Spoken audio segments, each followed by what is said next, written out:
এবারেও ফসল ভালো হলো না। প্রতিবারই ফসল এমন হচ্ছে, এমন করে চালাবো কি করে? এবারেও সংসার চালাতে কষ্ট হবে। এ কথা বলে টোনা সেখান থেকে চলে আসে। বলো তো মা, অয়াজগার আসছে তেরে, আয়ে আমটি আমি খাবো পেরে, অয়াজগার আসছে তেরে। এইভাবে টুনি তার মেয়েকে পড়াচ্ছিল। টুনি, খুব খারাপ খবর, এবারেও ফসল ভালো হয়নি। খুব দুশ্চিন্তা হচ্ছে গো, কি করে সংসার চালাবো বুঝে পাচ্ছি না টুনি, কি করব বলো তো? টোনা, তুমি কষ্ট পেও না, মন খারাপ করো না, সৃষ্টিকর্তা ঠিক এক রাস্তা বার করে দেবে। এইভাবেই বেশ কিছুটা দিন কেটে যায়। মারে টুনটুন, তোর বাবার শরীর অনেক অসুস্থ, ঘরে কোনো কিছু খাবার নেই, তুই তোর বাবার কাছে থাকিস, আমি ওষুধ সন্ধানের জন্য বেরোচ্ছি। এই কথা বলে টুনি সেখান থেকে বেরিয়ে পড়ে।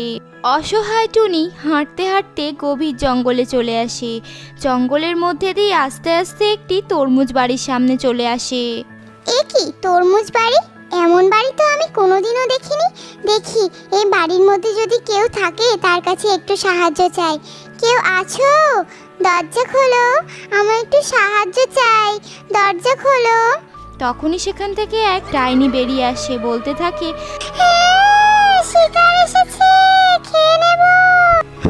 আমাকে খেও না ডাইনি, আমাকে ছেড়ে দাও, আমার স্বামী অনেক অসুস্থ, আমার একটা ছোট্ট ছানা আছে, আমার স্বামীর ওষুধ সংগ্রহের জন্য বেরিয়েছি, আমাকে ছেড়ে দাও দয়া করে। স্বামীর জন্য ওষুধ সংগ্রহে বেরিয়েছিস? ঠিক আছে, আমি তোকে সাহায্য করব আমার জাদু শক্তি দিয়ে। চল, তোর উপর আমার অনেক মায়া লেগেছে, চল তো দেখি। এ কথা বলে ডাইনিটি তখন টুনির সঙ্গে এগোতে থাকে। গভীর জঙ্গলের পথ ধরে ডাইনি এবং টুনি দৌড়ে দৌড়ে টুনিদের বাড়ির কাছে চলে আসে। বাড়িতে তারা দুজন মিলেই ঢুকে পড়ে। সেখানে টোনা বিছানায় সজ্জায়িত ছিল। মা, তুমি কাকে নিয়ে এসেছো? একে দেখতে কেমন ভয়ঙ্কর।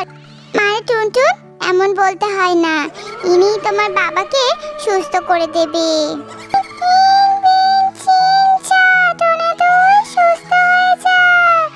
এরপরে ডাইনিটি মন্ত্র পড়তে থাকে এবং টোনার ওপর জাদু করে।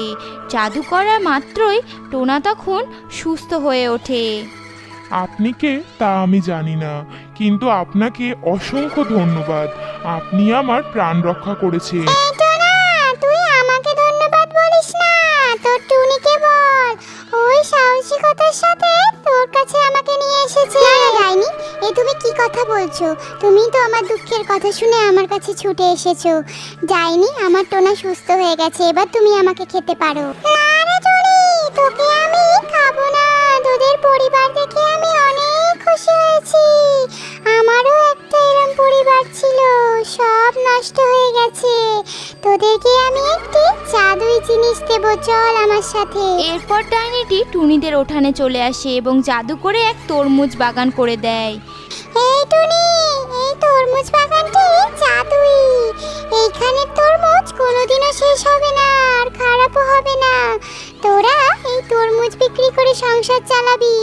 একথা বলে ডাইনি সেখান থেকে অদৃশ্য হয়ে যায়। এইভাবেই সেই দিনটা পার হয়ে যায়। তার পরের দিন সকালবেলায় উঠে টুনি সেই তরমুজ বাগানে চলে আসে এবং সেখান থেকে কিছুটা তরমুজ তুলে নিয়ে চলে যায়। সেই তরমুজগুলিকেই টোনা মাথায় করে নিয়ে বাজারে চলে আসে। তারপর সেখানে একে একে অনেক পাখি চলে আসে, এসে টোনার দোকানে তরমুজগুলো কিনতে শুরু করে দেয়। এইভাবেই তরমুজ বিক্রি করে টুনি, টোনা এবং তাদের ছানা টুনটুন অনেক সুখে শান্তিতে বসবাস করতে থাকে।